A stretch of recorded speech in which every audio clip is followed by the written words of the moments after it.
Assalamualaikum warahmatullahi wabarakatuh. Sahabat sekalian, di tengah hiruk-pikuk dunia yang sering membuat hati lelah, ada kisah-kisah sunyi yang lahir dari kedalaman jiwa, kisah para sufi, orang-orang yang memilih berjalan pelan agar hatinya sampai lebih dulu kepada Allah. Dari laku hidup mereka, kita belajar bahwa makna tidak selalu ditemukan dalam banyaknya harta, melainkan dalam kejernihan niat dan keteguhan hati. Melalui hikmah kisah-kisah kaum sufi, mari kita sejenak menundukkan ego, membuka hati, dan mendengarkan bisikan kebijaksanaan yang tidak berteriak, namun mampu menggugah. Semoga setiap cerita yang kita dengar hari ini menjadi cahaya kecil yang menuntun langkah kita, menguatkan iman, dan melembutkan jiwa.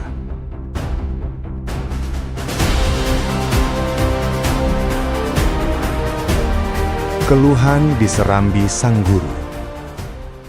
Senja mulai menenun jaring-jaring keemasan di atas Baghdad. Di sebuah rumah sederhana yang lapang, di ruangan dengan dinding tanah yang sejuk, duduklah sang sultan para sufi, Junaid al-Baghdadi. Wajahnya bagi purnama yang tenang, memancarkan keteduhan yang menyentuh jiwa. Di sekelilingnya, para murid duduk melingkar, haus akan seteguk ilmu dari lautan hikmah yang tak bertepi. Udara dipenuhi aroma kasturi dan kesungguhan. Tiba-tiba, dari barisan belakang, terdengar suara lirih yang berat. Seorang lelaki muda, wajahnya pucat lesu oleh beban yang tak kelihatan, bangkit dari duduknya. Namanya Yusuf. Matanya, yang dulu mungkin berbinar, kini redup seperti bara yang hampir padam. Jubahnya longgar menggantung di tubuhnya yang kurus, seakan ikut merasakan letihnya jiwa. "Guru," suara Yusuf parau, hampir tertahan. Semua mata tertuju padanya. "Aku lelah." Junaid memandangnya dengan pandangan yang menembus, lembut namun tajam. "Kelelahan apa yang menggerogotimu, anakku?" "Kelelahan menunggu, Guru," jawab Yusuf, suaranya mulai bergetar. "Aku telah bertahun-tahun memohon, berjaga di tengah malam, mengangkat tangan hingga bahuku terasa mau copot, membasahi sajadah dengan air mata, tapi langit seakan terbuat dari perunggu. Doaku tak kunjung dikabulkan. Aku merasa seperti berteriak di tengah padang pasir yang luas, hanya gema kesunyian yang menjawab." Ruang itu hening.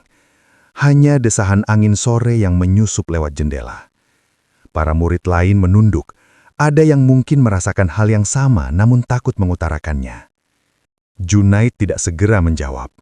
Dia mengamati Yusuf dengan seksama, seolah membaca lembaran-lembaran jiwa yang terlipat di dalam dada pemuda itu.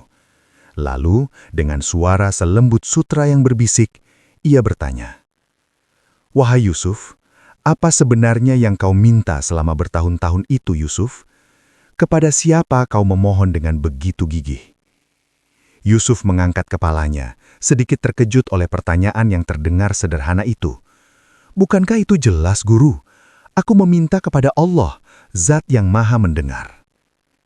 "Iya, tapi apa yang kau minta?" desak Junaid lembut, seperti seorang dokter yang menanyakan sumber rasa sakit.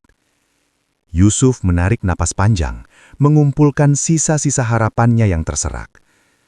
"Aku memohon satu hal saja, Guru. Hal yang kupikir adalah dasar dari segalanya.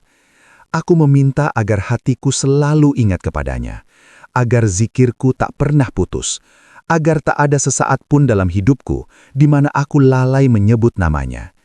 Itulah doaku, setiap hari, siang dan malam." Sebuah senyum yang sangat halus, seperti cahaya pertama fajar, mengembang di bibir Junaid al-Baghdadi. Senyum itu bukan senyum mengejek atau meremehkan, melainkan senyum seorang ayah yang melihat anaknya tidak menyadari hadiah terindah yang telah ia terima.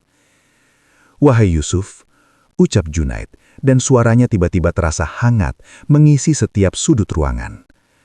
"Anakku, tahukah engkau bahwa engkau telah meminta sesuatu yang sangat, sangat besar, lebih besar dari istana, lebih berharga dari segala permata di dunia?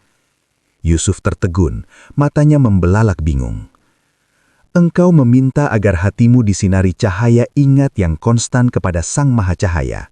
Lanjut Junaid, setiap katanya ibarat mutiara yang jatuh ke dalam air jernih, menciptakan riak-riak pemahaman.